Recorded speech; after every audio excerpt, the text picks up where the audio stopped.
Hello नमस्ते, मेरा नाम है शुभलीन और मेरी सुबह हो गई थी और बहुत अच्छी नींद आ रही थी, लेकिन मेरे पापा मुझे सुबह जल्दी उठा देते हैं।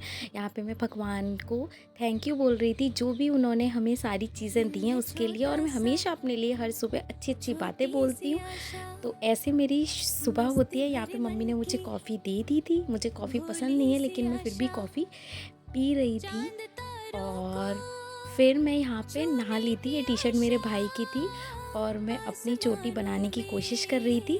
ज़्यादातर मैं घर पर ही रहती हूँ, तो मैं सिंपल सी अपनी चोटी यहाँ पे बना रही थी। और साल में मैंने इतने हेयर कटिंग करा ली थी ना कि मेरे बाल बढ़ने का नाम ही नहीं ले रहा था।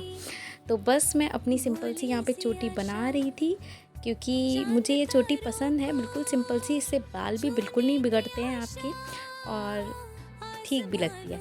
और यहाँ पे मैं रोटी बना रही थी, क्योंकि सिर्फ अभी फ़िलहाल मेरे पे रोटी बनाने का ही काम है, क्योंकि मेरी बहन घर का सारा काम कर लेती है। तो अभी फ़िलहाल बस एक ही काम बचता है मेरे पास, वो है रोटी बनाने का। तो मैं सबसे पहले गौ माता की रोटी बना रही थी, क्योंकि ऐसा मेरी मम्मी कहती हैं कि सबसे पहले रोटी बनाने से पहले हमेशा गौ माता की रोटी निकालनी चाहिए। तो बस मैं वही रोटी बना रही थी फटाफट से। वैसे तो मेरी रोटी कभी गोल आती नहीं है, लेकिन कोशिश मैं हमेशा करती हूँ। तो यहाँ पर मैंने रोटी को अच्छे से सेक लिया था। सेकने के बाद मैं इसमें घी लगा के इसके ऊपर कुछ मीठा रख दूँगी और गौ माता की रोटी निकाल दूँगी। मुझे भी बहुत अच्छा लगता है कि गौ माता की रोटी निकालने में।